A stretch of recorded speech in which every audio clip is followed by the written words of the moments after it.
Hello student, welcome back to another video. तो आज की वीडियो में हम आपके साथ डिस्कस करने वाले हैं नया सिलेबस जो हम नया बैच स्टार्ट कर रहे हैं 2024-25 के लिए, और इसका बीए सेकंड ईयर के फोर्थ सेमेस्टर इंग्लिश का सिलेबस आज हम डिस्कस करने वाले हैं। कि अगर आप बीए सेकंड ईयर में हैं, थर्ड सेमेस्टर के एग्जाम आप दे चुके हैं, फोर्थ सेमेस्टर जो आपको देना है एग्जाम ना, वो फोर्थ सेमेस्टर में इंग्लिश में आपको पढ़ना क्या है, आपका ओवरऑल सिलेबस क्या है। क्योंकि हमने सेकंड सेमेस्टर भी पढ़ाया था, आपको फर्स्ट सेमेस्टर भी पढ़ाया था, तो ज्यादा इंपॉर्टेंट है कि मैं फोर्थ सेमेस्टर भी पढ़ाऊं, सिक्स सेमेस्टर भी पढ़ाऊं, जिससे कि आपको सारी चीजें अच्छे से समझ में आ सके।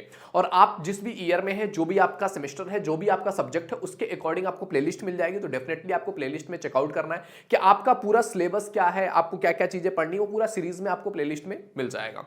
तो अगर हम बात करें सेकंड ईयर के फोर्थ सेमेस्टर के इंग्लिश का जो पेपर है ना, उस पेपर का नाम है Indian literature in translation and translation practices, यानी कि इंडिया के जो लिटरेचर है उनका ट्रांसलेशन और ट्रांसलेशन की प्रैक्टिस किस तरह से होती है, ट्रांसलेशन की इंपॉर्टेंस के बारे में बात किया गया है। बेसिकली अगर आप इंडिया में देखोगे तो बहुत सारे लैंग्वेजेस हैं, बहुत सारे कल्चर्स हैं, उन सब में बहुत सारे डिफरेंसेज हैं। तो एक चीज जो कनेक्ट करती है ना, वो है ट्रांसलेशन, कि सामने वाले इंसान क्या बोल रहा है उसको समझने के लिए ट्रांसलेशन बहुत इंपॉर्टेंट है। मे बी आप अगर इंडिया में हो, आप नॉर्थ इंडिया में हो, आप हिंदी बोल रहे हो, आप भोजपुरी बोल रहे हो, आप बिहारी बोल रहे हो, अगर आप साउथ इंडिया में जा रहे हो, वहां कोई जो है मलयालम बोल रहा है, कोई आपसे तेलुगु बोल रहा है, आप वो समझ नहीं पाओगे। बट अगर कोई इंसान है जो ट्रांसलेट कर सकता है, आपको आपकी बात समझा सकता है, सामने वाले की बात, और सामने वाले को आपकी बात समझा सकता है, तो ट्रांसलेशन की इंपॉर्टेंस बहुत ज्यादा बढ़ जाती है।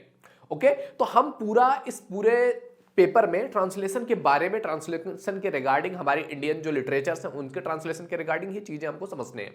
ओके, अब देख सकते हो यहां पे यूनिट नंबर 1 है। यूनिट नंबर 1 में क्या है कि इंट्रोड्यूसिंग ट्रांसलेशन, ट्रांसलेशन को इंट्रोड्यूस किया जाएगा आपके सामने। मतलब पहले यूनिट में आपको ट्रांसलेशन के बारे में बताया जाएगा कि व्हाट इज द ट्रांसलेशन। इसमें क्या होगा, a brief history and significance of translation, एक ब्रीफ हिस्ट्री, एक संक्षिप्त हिस्ट्री की ट्रांसलेशन क्या है, ट्रांसलेशन की इंपॉर्टेंस क्या है, इसकी सिग्निफिकेंस क्या है, महत्व क्या है इसका।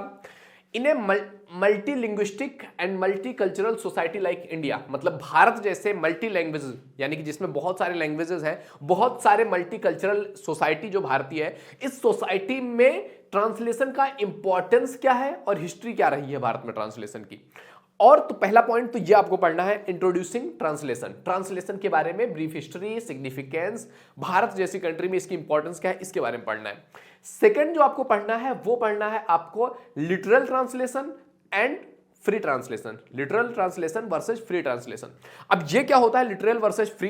तो लिटरल ट्रांसलेशन वो ट्रांसलेशन होता है ना जो एग्जैक्ट एक वर्ड का अर्थ होता है। मे बी मैंगो मीन्स आम, समझ रहे हो, मे बी वाटर मीन्स जल, पानी। और फ्री ट्रांसलेशन ऐसा ट्रांसलेशन होता है कि जहां पर आपको सामने वाली चीज के बारे में पता चल जाए कि हाँ, कोई इंसान बोल रहा है ना कि मे बी कोई चीज ऐसे बोल दिया कि a door that close the room, आपको समझ में आ जाएगा दरवाजे के बारे में बात किया जा रहा है जो रूम को क्लोज करता है।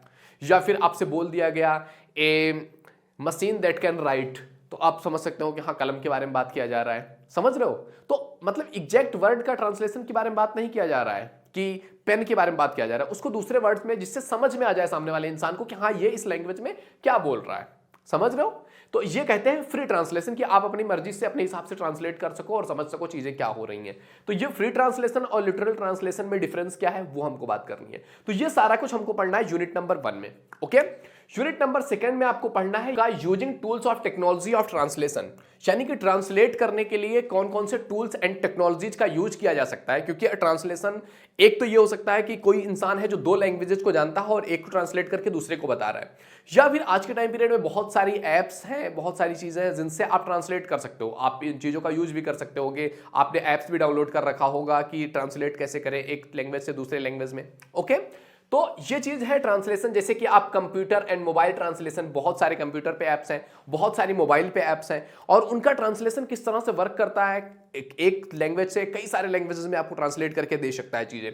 तो इसके बारे में बताना है कौन कौन सी चीजें हैं, कौन कौन सा सॉफ्टवेयर है, किस तरह से यूज कर सकते हैं, क्या इसमें कौन सी टेक्नोलॉजीज यूज होती हैं, कौन सा ऐप किस तरह से यूजफुल है, तो वो चीजों के बारे में बात करनी है। सॉफ्टवेयर और translating different kind of text with different level of complexity and for transliteration, यानी कि ट्रांसलेशन के लिए कौन कौन से सॉफ्टवेयर, कौन कौन से ट्रांसलेटिंग अलग अलग टाइप के टेक्स्ट का डिफरेंट लेवल ऑफ कॉम्प्लेक्सिटी की, एक तरह से आपका एक चीज कॉम्प्लेक्स है, अलग अलग लेवल की कॉम्प्लेक्सिटी हो सकती है अलग लैंग्वेज का, अलग लैंग्वेज में डिफरेंट तरीके से जो उसको प्रोसेस करना, इन सारी चीजों के बारे में कौन कौन से सॉफ्टवेयर यूज होते हैं इसमें, बेसिकली उन सारी चीजों के बारे में आपको बात करनी है यूनिट नंबर 2 में।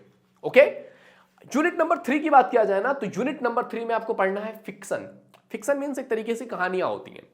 फिक्शन में हमने सेकंड सेमेस्टर में फिक्शन को पढ़ा था।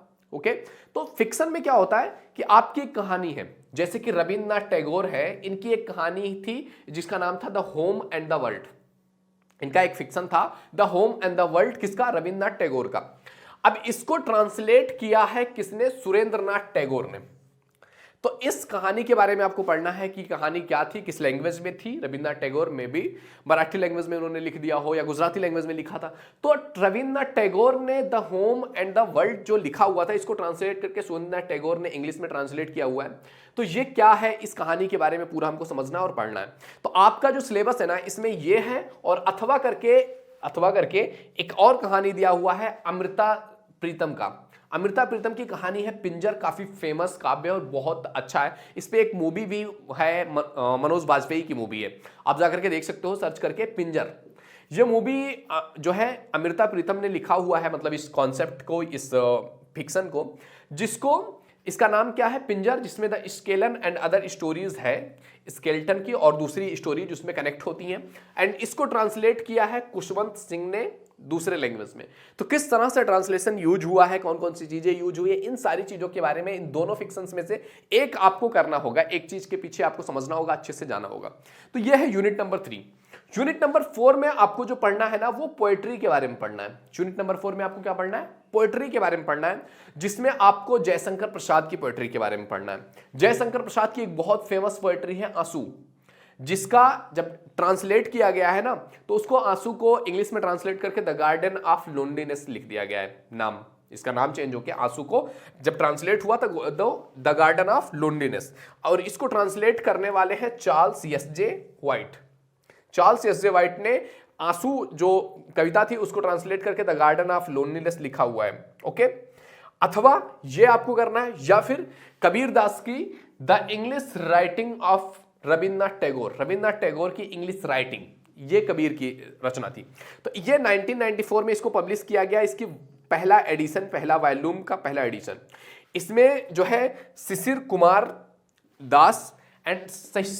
दास ने इसको ट्रांसलेट करने में हेल्प किया है। साहित्य एकेडमी, इसके कई सारे वर्सेज निकले हुए हैं, 1, 2, 8, 12, 53, 69। इन सारे वर्सेज के बारे में हमको बात करनी है कि किसमें क्या क्या चीजें हैं, कौन सी पोएट्री में किस लेवल पर ट्रांसलेशन हुआ है। ओके, तो ये है आपका यूनिट नंबर 4। यूनिट नंबर 4 में इन दो कहानियों में से, इन दो कविताओं में से एक कविता को आपको समझना पड़ेगा, अथवा करके दिया हुआ है कि ये कविता या ये कविता। एंड यूनिट नंबर 5 में आपको पढ़ना है क्या? शॉर्ट फिक्शंस के बारे में, छोटी फिक्शंस, छोटी कहानियों के बारे में।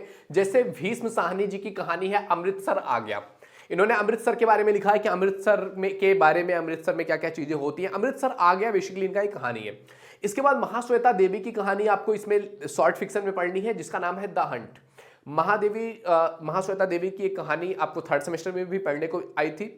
आई थिंक क्या था कहानी, अभी याद नहीं आ रहा है, बट एक कहानी इनकी थर्ड सेमेस्टर में भी है। फोर्थ सेमेस्टर में इनको हमको पढ़ना है द हंट, इनकी कहानी। तो इस फिक्शन के बारे में हमको पूरा अध्ययन करना है 5th यूनिट में। इसके बाद यूनिट नंबर 6 में आपको ड्रामा के बारे में पढ़ना है। कई सारे ड्रामा आपने पढ़े होंगे थर्ड सेमेस्टर में एंड सेकंड सेमेस्टर में भी। तो इसमें पढ़ना है कौन सा ड्रामा? मोहन राकेश का एक ड्रामा है आधा अधूरे। आधे अधूरे करके मोहन राकेश का एक ड्रामा है, जिसको इंग्लिश में ट्रांसलेट भी किया गया है हाफवे हाउस। ओके, दूसरा ड्रामा आपको पढ़ना है विजय तेंदुलकर की कन्यादान। ये ड्रामा काफी इंपॉर्टेंट है, ये ड्रामा पढ़ना है। तो ये दोनों चीजें, ये दोनों ड्रामे हमें पढ़ने हैं किसमें? यूनिट नंबर 6 में। ओके, अब बात करते हैं यूनिट नंबर 7 की। यूनिट नंबर 7 में आपको क्या पढ़ना है? Translation practice. जो हमने यहां पे देखा ना, ट्रांसलेशन प्रैक्टिस, इंडियन लिटरेचर के बारे में सबसे पहले बात करनी थी। तो इंडियन लिटरेचर एंड ट्रांसलेशन के बारे में हमको 6th यूनिट तक बात करनी है। इसके बाद ट्रांसलेशन और प्रैक्टिसेज का 7th and 8th unit translation किसका है? प्रैक्टिस करने का। ट्रांसलेशन किस तरह से हम प्रैक्टिस कर सकते हैं। अब ट्रांसलेशन के बारे में आपने कब सीखा होगा?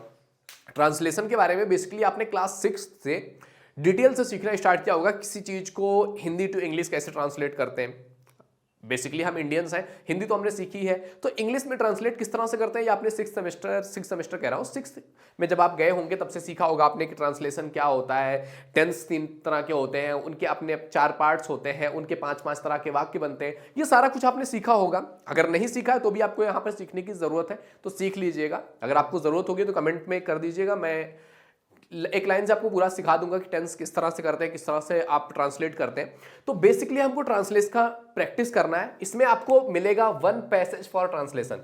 पैसेज मीन्स होता है गद्यांश, यानी कि जो एक पूरा पैसेज आपको मिलता है गद्य के रूप में, कोई स्टोरी लिखी गई हो, वहां से एक पैसेज मिलेगा, उसको ट्रांसलेट करना होगा हिंदी टू इंग्लिश में। हिंदी में पैसेज होगा, उसको इंग्लिश में ट्रांसलेट करना होगा। ऐसे ही 1 स्टेंजा फॉर ट्रांसलेशन, एक स्टेंजा मिलेगा। स्टेंजा मीन्स जो पोएम्स के पार्ट्स होते हैं ना, कविता के एक एक स्टेंजा, उसी को स्टेंजा बोलते हैं। कविता का एक 2-4 लाइनों की जो एक पंक्ति होती है, तो स्टेंजा के बारे में पढ़ना है। स्टेंजा को ट्रांसलेट करना है हिंदी टू इंग्लिश। तो बेसिकली 7th यूनिट में आपको प्रैक्टिस करना है पैसेज और स्टेंजा को हिंदी से इंग्लिश में ट्रांसलेट करने का। 8th यूनिट में क्या करना है, सेम चीज करनी है, आपको ट्रांसलेशन ही करना है प्रैक्टिस। लेकिन अभी क्या करना है, एक पैसेज आपको यहां भी मिलेगा, एक पैसेज मिलेगा ट्रांसलेट करने के लिए, और एक स्टेंजा मिलेगा ट्रांसलेट करने के लिए। बट यहां पे क्या करना है, इंग्लिश टू हिंदी ट्रांसलेट करना है। यानी कि आपको एक जो पूरा पैराग्राफ मिलेगा वो किस में मिलेगा, इंग्लिश में मिलेगा, उसको हिंदी में ट्रांसलेट करना है। और स्टेंजा भी मिलेगा, वो भी आपको क्या करना है, इंग्लिश से हिंदी में ट्रांसलेट करना है। तो बेसिकली आपको पोयम और पैराग्राफ को इंग्लिश टू हिंदी करना है, और यहां 7th यूनिट में हिंदी टू इंग्लिश करना है। तो ये है आपका पूरा सिलेबस बीए 4th सेमेस्टर के इंग्लिश का।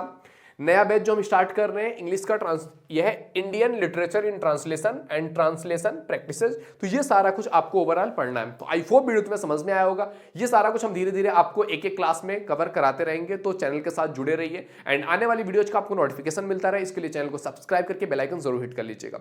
ओके, तो मिलते हैं आपसे अगले वीडियो में, तब तक के लिए जय हिंद।